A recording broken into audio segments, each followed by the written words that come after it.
Doctor Ajmal साहब हमारे साथ मौजूद हैं। उनसे ये भी जानते हैं कि जिस्मानी और ज़हनी सेहत के लिए कितनी देर सोना ज़रूरी है। सर बताइएगा कि जिस्मानी और ज़हनी सेहत के लिए हमारा कितनी देर सोना ज़रूरी है?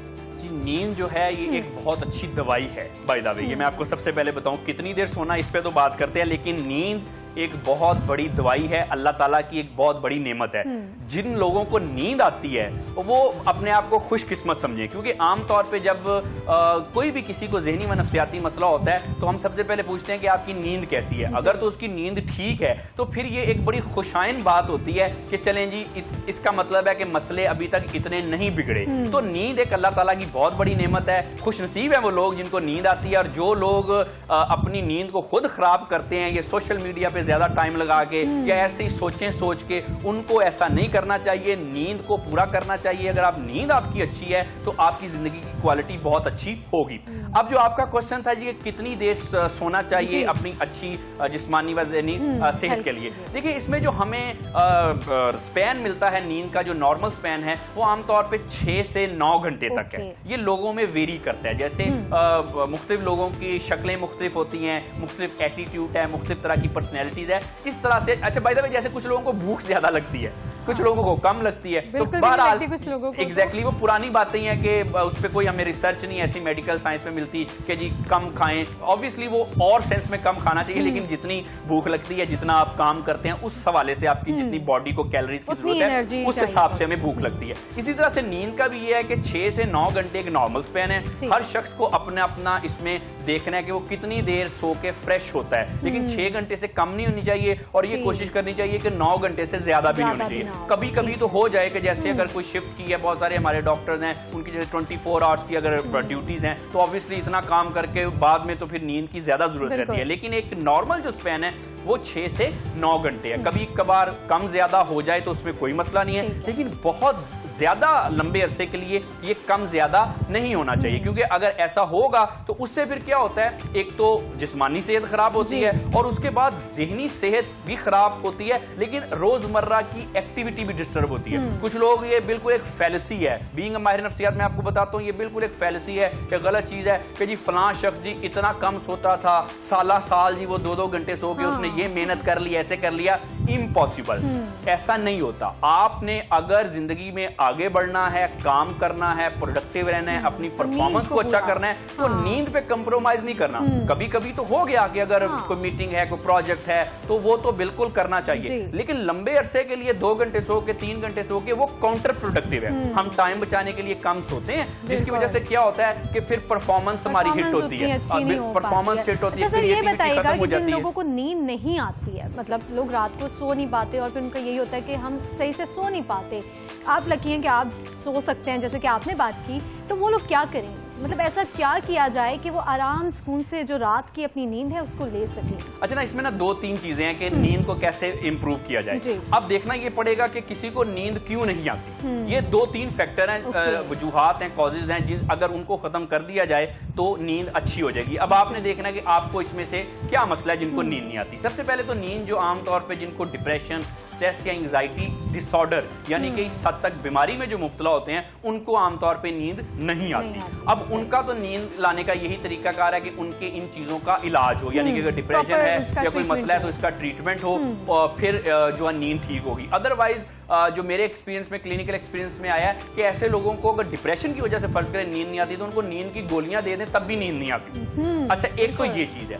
अब दूसरा वजह जो है, जो आमतौर पे ज्यादातर लोगों को जो मसला है जिनको नींद नहीं आती, वो कोई वक्ती स्ट्रेस की वजह से। क्या हुआ जी, आज बॉस ने कुछ कह दिया, आज कोई एक्सपेक्टेशन हर्ट होगी, और आजकल ब्रेकअप्स बहुत हो रहे हैं, बाय द वे ब्रेकअप्स बहुत हो गए एग्जैक्टली, और उसके हस्बैंड वाइफ की लड़ाई होगी, उसकी वजह से नींद नहीं आई। अब ओवर थिंकिंग, मतलब कि चीजें दिमाग में ठहर जाती हैं उनके, जिसकी वजह से उनको नींद नहीं आती है। ऐसे लोग क्या करें, कोशिश करें अपनी इस हैबिट से निकलें कि चीजों को दिमाग में रिजॉल्व कर लिया करें। ये जो खड़े पानी की तरह चीजों को अपने दिमाग में ठहराया ना करें। एक मसला आ गया तो उसको जितना आपने सोचना है आज बैठ के सोच ले, 1 दिन ले लें, 2 दिन बैठ के अच्छी तरह से अपने आप को मुतमिन कर लें, सोच सोच के, जब तक आप मुतमिन नहीं होते। लेकिन उसके बाद उसको मसले को अपने माइंड से रिजॉल्व करें और आगे बढ़ें और अपनी जिंदगी को नॉर्मल तरीके से गुजारें। कुछ लोग ये होते हैं कि उनके माइंड में चीज स्टक हो जाती है। अब वो सबसे ज्यादा इफेक्ट क्या होता है नींद पे, करवटें बदलते रहेंगे, जब भी फ्री टाइम होगा उसके बारे में सोचेंगे। अच्छा, एक तो ये चीज है, इस वजह से भी नींद नहीं आती लोगों को, जिनको इस वजह से नहीं आती वो इस तरह से अपनी नींद को बेहतर बनाए। अच्छा, तीसरी एक और बड़ी वजह है कि आमतौर पे पता क्या है, हमें ना डोपामीन रिलीज करने की बड़ी आदत पड़ गई है। यानी कि हम ये जो सोशल मीडिया पे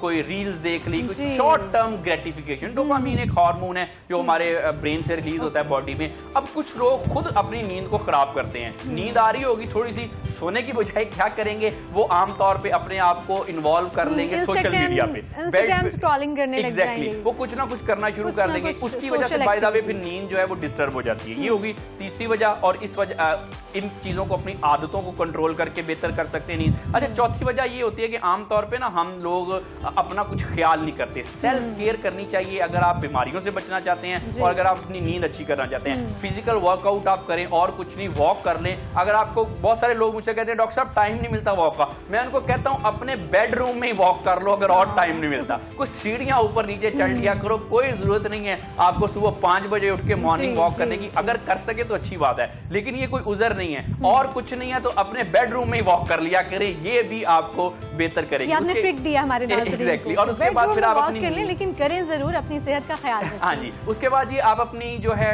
खाने को बेहतर रखें। हर शख्स को चाहिए कि अच्छा खाना खाए। अच्छे खाने से मुराद मेरा कोई एक्सपेंसिव या लेविश खाना नहीं है, बल्कि एक सेहतमंद खाना। अपने आप को, जिस्म का अपना ख्याल रखें, अपने जो सोशल लाइफ को थोड़ा इंप्रूव करें। इंसान अकेला जिंदगी नहीं गुजार सकता। और अपने कॉन्फिडेंस को इंप्रूव करें। बहुत सारे लोग हैं वो बिल्कुल ठीक ठाक होते हैं, कॉन्फिडेंस नहीं होता, जिसकी वजह से वो ओवर थिंकिंग में जाते हैं, ज़हनी व नफ्सियाती मसले होते हैं और उसके बाद उनकी डायरेक्टली नींद पे इफेक्ट होता है। तो अपनी कुछ पॉजिटिव आदतें अपने अंदर लाएं, अपनी इज्जत किया करें, अपने आप को अच्छा समझा करें। जैसे कि आज प्रोग्राम के आगाज में भी मैंने ये कहा कि मस्बत सोच जो है ना इंसान के लिए बहुत अहमियत की हामिल है। तो हमेशा पॉजिटिव सोचें और जो भी मैटर है उसको बहुत अच्छे से हैंडल करें, पॉजिटिव थिंकिंग के साथ, और ओवर थिंकिंग से तो गुरेज करें।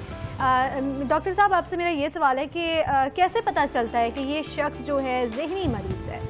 अच्छा देखिए, ज़हनी मरीज कोई भी शख्स, एक तो उसकी आदत से पता चल जाता है, लेकिन ज़हनी व नफ्सियाती मसले जो हैं वो मैंने बताया कि बीमारियां 150 किस्म की हैं और उसके बाद फिर आगे उनकी कैटेगरीज भी हैं। आम तौर पे जो डिप्रेशन, एंजाइटी वगैरह, ऐसे लोग साइलेंस में सफर करते हैं, देखने वाले को अंदाजा भी नहीं होता, वो तो एक डॉक्टर ही डायग्नोज कर सकता है, अनलेस एंड अनटिल वो लोग खुद ना बताएं कि मेरे अंदर ये चल रहा है। हाँ, अब जब हम ना ज़हनी व नफ्सियाती मसले को ये समझते हैं कि शायद जी बिखरे हुए बाल हैं, फटे हुए कपड़े हैं और उसको समझ नहीं आ रही चीजों की, शायद यही ज़हनी व नफ्सियाती मसला है। ऐसी बिल्कुल बात नहीं है। जैसे मैंने बताया तकरीबन 150 के करीब ज़हनी व नफ्सियाती मसले हैं, उनमें से 1 या 2 ऐसे हैं कि जिनको उर्फे आम में हम ये कहते हैं जी पागलों जैसी हरकतें कर रहे हैं। बाकी जितने भी मसले हैं वो बिल्कुल ऐसे ही है कि नॉर्मल इंसान वो नॉर्मल बिहेव कर रहा है, जॉब कर रहा है, अपना रोजमर्रा का काम कर रहा है और डिप्रेशन, एंजाइटी, स्ट्रेस या किसी और मसले में सफर कर रहा है, साथ वाले को पता भी नहीं है। अब कैसे पता चले? एक तो आप उनको ना ऑब्जर्व करते रहे। वो आमतौर पे कोई मायूस बातें करेंगे या फिर वो बहुत ज्यादा एक्टिव होंगे या बहुत ज्यादा उनकी एनर्जी कम होगी। आपको देख के लगेगा कि वो अपना ख्याल नहीं रख रहे, ये देख के लगेगा कि इनको जिंदगी में कोई ना कोई मसला है। इस तरह से एक तो ये उनको पता चल सकता है बीमारियों के हवाले से। लेकिन इसके अलावा ना वीक ज़हनी सेहत के लोगों का भी पता चल जाता है कि बीमार नहीं है, लेकिन क्या छोटी सी बात को हावी कर लिया, सोचते गए, फिर क्या हुआ कि अपने मसलों को, जिंदगी की टेंशनों को खत्म करने के लिए क्या किया, उल्टे तरीके अपना लिए। कुछ लोग एडिक्शन में चले गए, कुछ लोग और। डॉक्टर साहब ये बताइएगा इसका क्योर क्या है? थेरेपीज हैं, मेडिसिन है, किस तरफ जो है क्या इसका क्योर है और किस तरह से इस प्रॉब्लम को जो है इससे हटा जा सकता है और अपनी जो मेंटल हेल्थ है उसको बेहतर बनाया जा सकता है? इसमें ये चीज है जी कि देखें, जहां तक थेरेपी का और मेडिकेशन का ताल्लुक है वो तो आपको उस मामले में के लिए तो किसी डॉक्टर से कंसल्ट करना पड़ता है। अब होता यह है कि आमतौर पे मेडिसिन पे उनको या थेरेपीज पे उनको लेके जाया जाता है जिनको क्लिनिकल किस्म के मसले हैं, यानी कि अच्छे खासे जिनको नफ्सियाती व ज़हनी बीमारियां हैं, उनको आमतौर पे फिर उनका एक पूरा एक स्ट्रक्चर्ड तरीका इलाज होता है। लेकिन ये सिर्फ उन लोगों के लिए जिनको क्लिनिकल मसले हैं। ऐसे लोग जिनको कोई बीमारी बहुत ज्यादा बड़ी तो नहीं है, लेकिन उनमें ना कुछ सिम्टम्स हैं थोड़े बहुत। अब वो देखना पड़ता है कि सिम्टम्स किस वजह से हैं। कुछ सिम्टम्स हैं वो तो आमतौर पे काउंसलिंग से उनके ठीक हो जाते हैं कि उनकी ओवर थिंकिंग है या कोई उनके जो थॉट पैटर्न गलत हो गए हैं, उनको ठीक करके कुछ मसले हम ऐसे ठीक कर लेते हैं। सीवियर केसेस में मेडिकेशन प्लस थेरेपी से हम उनको ट्रीट करते हैं। लेकिन कुछ ऐसे कि अभी तक बीमार नहीं हुए, और बाय द वे ज्यादातर लोग ऐसे हैं बीमार नहीं हुए लेकिन उनकी सेहत इतनी अच्छी भी नहीं है, ओवर थिंकिंग करते रहेंगे, सोचते रहेंगे, काम नहीं कर सकेंगे, हर वक्त चिड़चिड़े रहेंगे, रिलेशनशिप ठीक नहीं रहेंगे, उनको आमतौर पे हम काउंसलिंग से ठीक कर सकते हैं। ये तो हो गए दो तरीके। अच्छा, इसके अलावा भी अगर कुछ लोगों को इससे भी कम सिम्टम्स हैं, वो क्या कर सकते हैं, वो अपनी लाइफस्टाइल थोड़ा चेंज कर लें, वो कोई एक्सरसाइज कर लें, अपना ख्याल रखें, नींद जैसे भी हमने बात की, सोएं, अपना खाना ठीक रखें, अपनी सोशल लाइफ को इंप्रूव करें, ज्यादातर जो चीजें हैं वो दिमाग में ना रुकने दिया करें। तो ये वो लोग जिनको अभी तक थोड़ी सी सिम्टम्स हैं या फिर जिनको बिल्कुल सिम्टम्स नहीं है लेकिन ज़हनी व नफ्सियाती सेहत बहुत अच्छी नहीं है, वो लाइफस्टाइल चेंजेस करके अपने आप को ठीक कर सकते हैं। जिनको थोड़ी सी सिम्टम्स हैं वो काउंसलिंग के थ्रू ठीक किए जा सकते हैं। लेकिन जिनको बीमार हो चुके हैं जो, उनको फिर अब मेडिकेशन और थेरेपी से ही उनका ट्रीटमेंट हो सकता है। सर बहुत शुक्रिया। नाज़रीन, डॉक्टर अली अजमल साहब हमारे साथ स्टूडियो में मौजूद थे। सर बहुत शुक्रिया आपके कीमती वक्त का। यकीनन मैंने भी बहुत कुछ मेंटल हेल्थ के हवाले से सीखा, जाना, और मेरे नाज़रीन आपने भी यकीनन बहुत कुछ सीखा होगा। ब्रेक के बाद वापस आएंगे एक नए सेगमेंट के साथ, हमारे साथ रहिएगा।